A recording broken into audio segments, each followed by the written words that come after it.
Good afternoon, Ian. It's a real pleasure to have the opportunity to talk to you again. Since you and I last talked, there's been a lot more interest being shown in the whole question of hydrogen and flying aircraft using hydrogen. Now, you're a retired engineer now, based up in Derby, so you know a bit about the aeronautical industry, but you're a broad-minded engineer. And I remember from some of our previous conversations that you've got a good working knowledge of systems engineering. I wanted to ask you this afternoon, how does a systems engineer look at a problem like how do we get aircraft to fly using hydrogen? How does a systems engineer specifically approach that problem? The systems engineer looks at it in its entirety.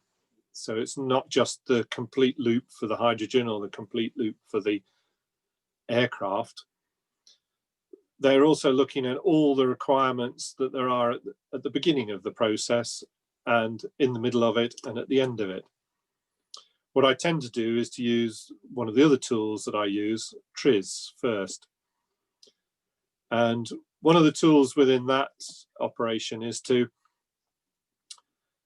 take what you think is, I always give people this magic wand and I say, if I could wave that magic wand, what would my end result look like? So no holds barred. What am I trying to achieve? So I'm trying to achieve an aircraft which can transport passengers, freight,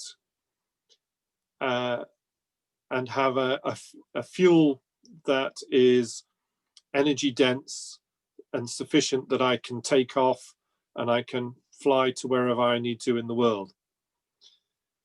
So that might mean that I stumble across something which is not just hydrogen. It could be hydrogen with something else, but I won't know until I've looked. So if I start with that ideal, my ideal is to have a fuel which is as light as possible with as higher energy output as possible. So at the moment that is steering us towards hydrocarbons, maybe towards hydrogen. What I also need to do is to say, well, where is that going to come from? How am I going to store it? How am I going to process it? Where does it go at the end of that? The systems engineer will also take that a step further and say, having done each step of those processes, does that affect anything else around it, within it, or as part of the world? So our ideal would be an aircraft that weighs nothing, a fuel that I can reuse, which produces no emissions or exhaust that may pollute, because I'm reusing everything. So if we start with that pretext and have a look at what the systems are that are involved in it, yes, hydrogen looks very good because I might crack open a water molecule to get the hydrogen, put the hydrogen into some storage, burn it a bit further down the line, having introduced some oxygen, and it's back to water again. But the water is per se now in a different place than it was when we started. So to close the loop, we say, okay, how can we return that water either with us back in the aircraft to get it back to where it started, or can we somehow get it back in one form or another, maybe using natural systems? So those are the sorts of thinking that I would start with. And that, of course, then introduces some of the problems that we've already formulated as an industry, which is not just about how do I manufacture hydrogen without having the consequences of burning hydrocarbons that we've just taken off the aircraft in order to produce the hydrogen. Yeah. How do I store that hydrogen when I've made it? How do I make sure that it's safe on the aircraft. We all have memories from our school days of Hindenburg, and we need to make that safe. And how do we make sure that that doesn't carry any extra parasitic weight, where we're using extra energy in order to get an aircraft off the ground, which is already close to being a bumblebee?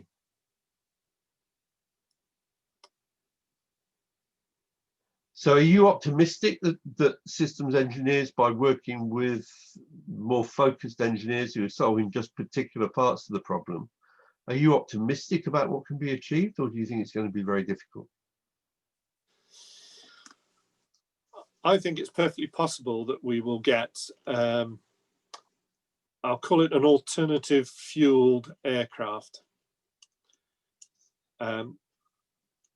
And so the first thing that will happen is that we will prove out the fuel, we will prove out the aircraft, we will work out what its optimum takeoff weight will be, and how far it can go.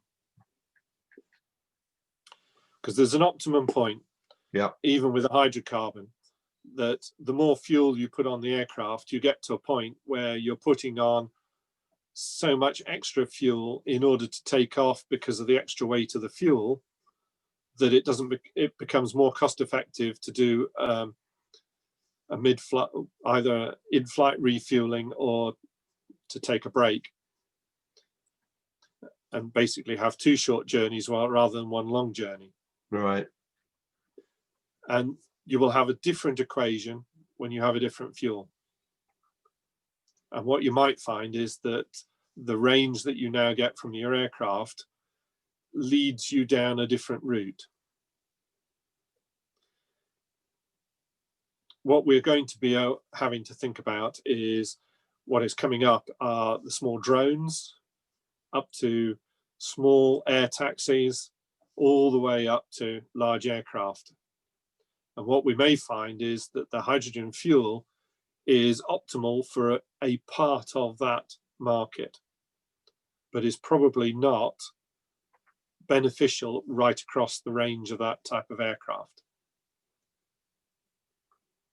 Do you see, I mean, when you talked about systems engineering, you talked about the pollution, if you like, the externalities, the impacts on the world. Do you see externalities with hydrogen? Other than its production, but yes, if you're placing water up in the atmosphere, that's like, I mean, that's what we see from an aircraft leaving contrails. It's leaving effectively like a mini cloud behind. And the clearest idea of that is after 9/11, when all air across the USA was stopped, bar one military jet, and you can see its contrail on the satellite pictures. That gave us a huge amount of data as to what the effect is of air travel and contrails. So it's going to be the same thing for slightly different, because rather than being a mixture of water and carbon dioxide, it should just be just water coming out. If the temperatures are really high, which it tends to be with hydrogen, we might have some more nitrous oxides of various natures. And that's something that we've got to think about, is how do we control that combustion? And that might mean that we add another fuel to the hydrogen in order to give us a better outcome. Do you think nitrogen can be solved? I mean, I've heard other engineers say that they're quite concerned about the danger of nitrogen emissions from the process of burning the hydrogen. Is that a function of the metals being used in the engine? I mean, are there ways you could envisage in engineering the nitrous oxide out of the process? Yes. I mean, that's effectively done in rockets, because you've already separated the nitrogen from the oxygen and you're using the oxygen and the hydrogen to burn. And then what you're trying to do is to limit the temperature of the burn when it gets near to the normal atmospheric conditions and there's nitrogen present. Right. So one of the ways that you might do that is that if you're storing that hydrogen attached to other molecules, you might use a reformer or something and get some of the energy out as you break the hydrogen off, and then a secondary amount of energy out when you combine that hydrogen with oxygen. Right. And what you might do is to have maybe, say, a catalytic splitter or something that is enhancing the level of oxygen that is going into your combustion chamber. You might find a way. These are problems that we haven't yet solved. So all my sort of thinking here is completely, as it were, off the cuff. It's not something I can go to the shelf and pull one off. But what I'd be trying to do is to separate that problem. So can I separate oxygen from nitrogen in the atmosphere? Or can I somehow put something protective around the nitrogen so that it doesn't produce anything that's nasty? I have a desire that if I can increase the temperature more, I get more thrust out. Yeah. If I'm using a conventional gas turbine style machine, what I might find is that I actually have a different style of combustor and I get my energy out in a different way. And I think that's where the next leap in technology might have to come. So we're seeing a bit of that with some of the work that's happening at reaction engines, where they're looking at a different form of combustor where they can swap over from an oxygen-rich environment to one where you're having to use a rocket. And that might lead us again down a slightly different route. Where Ian does the motivation and presumably the cash to deal with some of these. I mean, clearly the amount of nitrous oxides that gets put out the back of the plane is of critical importance. But how do you motivate somebody to invest in the engineering to solve that externality problem? There must be some incentive in terms of what we're trying to do to protect the planet, but there's also maybe some legislative regulations there that are pushing you in the right direction. But that whole problem is bigger than just aircraft. Sure. No, so if you think of what we've currently got in terms of there's the COVID pandemic, we have a huge amount of medical waste that we need to incinerate at high temperature. Yeah. A much as high a temperature as you would find within a gas turbine combustor. In the same way as at a crematorium. Yeah. So both of those have the same problem to solve. How do we stop producing nitrous oxides? Think about shipping. If you ask a child to draw a ship going across the sea, one of the big things they put on there is the plume of smoke coming out of the funnels. Yeah. That's not steam. No. So when we're talking about pollution, we need to talk about all forms of transport, whether that be your cruise liner or your aircraft, your car, or even your electric bicycle. Where does the electricity come for your bicycle? And anything that might leak out of those batteries. So in terms of solving the combustion, if we can solve it for the aircraft, we can also solve it for the ships and for the incinerators and so on. And if, as I understand it, the government is assuming we'll go over to using hydrogen instead of natural gas. So presumably, unless this problem doesn't get resolved, we're going to have a major problem with nitrous oxides coming out of domestic boilers. I think we're more likely going to be pushed down a centralized electricity grid so that you focus that burn at a particular place, and that people use air sourced heat pumps or ground sourced heat pumps in order to move heat, and that cooking is done by electricity. Because if the production is centralized, it's easier to control the pollution. Is that the thinking? Well, in terms of safety as well, means you've only got one system in the home. You've got one form of energy, which we already know what storage mechanisms are available to us. We have some homes producing electricity. You've got some homes already storing electricity. So if you're looking at a distributed system, it seems obvious. The cost of digging up every street in the country to put in a hydrogen network is pretty prohibitive. Yeah.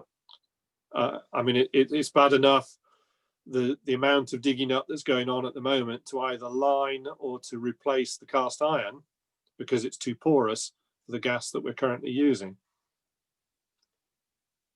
You try putting hydrogen down there, which is a smaller molecule. Yeah. You're accelerating that problem. Therefore, to have basically a backbone that covers your power stations around the country is much more sensible, or even to have local hydrogen generation and storage next to your electricity supply. Again, what we've got to do is to look at that as a holistic system and see what serves a city best, what serves a rural community best. What about somebody who's offshore? So if you're living on St Kilda, how do you get your electricity? How do you get your hydrogen? So if we come back to the systems level, Ian, who is it who is in a position, and let's take the UK as an example, to look at the system as a whole for the UK and make some recommendations or even some decisions about how it should be done? I think that has to be the government going to one of the general engineering councils and getting them to pull together the skills to do it. Because we're not just talking about a single skill that's going to be needed to solve this problem. No, clearly not. It's a multi-centered problem, isn't it? Because part of the issue is within chemistry, and part of the solution is probably there. Part of it is within metallurgy and general engineering. Part of it is thinking about the combustion and the machine. So part of it is within your aeronautics. Is a gas turbine the best thing to burn your hydrogen in? Possibly not. You know, are there other companies that have come up with something which could give us a better result? So we've got people like SpaceX, Reaction Engines I mentioned, who are looking at alternatives. You know, should we be using those engineering research councils to push that technology a bit further and see whether there is something which will give us that result for the hydrogen economy? And solving it for a ground-based plant, the next step is to solve it for waterborne craft and aircraft. Do you think there's any evidence that this work is being done yet?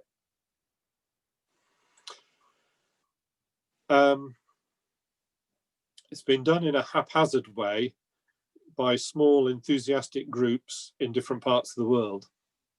Yeah. But yeah, that's why you also, you need somebody else to come in on that and possibly pull something out of a different area that the people who are currently looking at this haven't thought about. So is there anything, for instance, within electronics control that can help us? Is there something in terms of fluid dynamics? So when I think of the company I used to work in, the different disciplines within there. So the aerodynamicists, the materials engineers, test engineers, often the solutions would only come when you pull people from all those departments and get them together. And it's not just an angry scrum. What it is a pooling of ideas and a sharing of things that we don't necessarily know about. And you would get, presumably you would get a systems engineer or a group of systems engineers to lead that process. No, I think they should be involved in that process. What is more powerful is having a good, skilled facilitator. Right. And those are rare. So one of the things I often brought to my problem solving sessions was a list of known chemical and mechanical effects.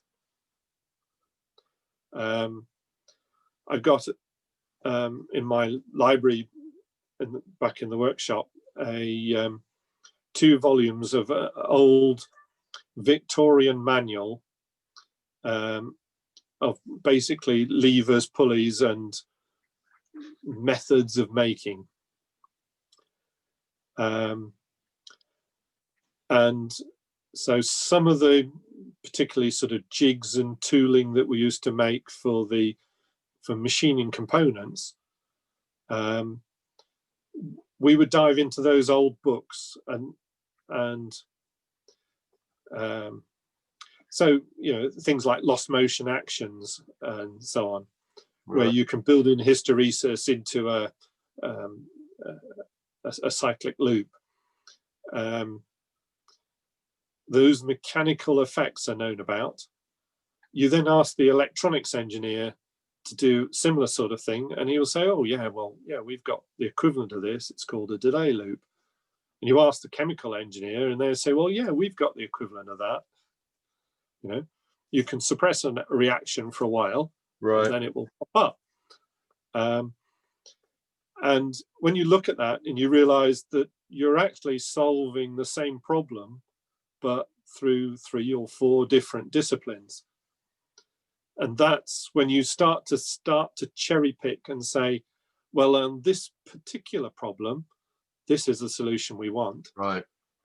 But next door to it, you're pulling the solution for that bit of it from a different discipline. And that's where your systems engineering comes in, because what you're looking at and saying is, I want the perfect fit, not just for this solution, but also for the ones that it interfaces with. And it's not about necessarily making a compromise. It's about how do I get that synergistic effect, because that's where we'll get the real benefits. Ian, could I just conclude this interview by asking you, I guess, to look into the crystal ball. How optimistic are you about hydrogen-powered flight? I think that when we dive into it, the hydrogen will probably be supplied as part of a construct for a different fuel, and that we will actually fly with a different fuel. But I think hydrogen will be important as a method of storing excess electricity. So we first have to generate the excess electricity. Yes, we are a very windy country. We have, if you think about, if we get wave machines working, if you were to put those all around our island, we think of that as your base load of electricity that effectively would replace the base load that we rely on from nuclear. Right. The tides are always there, and because we're a complete island, you've got tides all the way round. Yeah. So you've always got some of the wave power producing something, whereas we don't always have some of the wind producing something. Yeah. And we don't always have our PV panels producing something.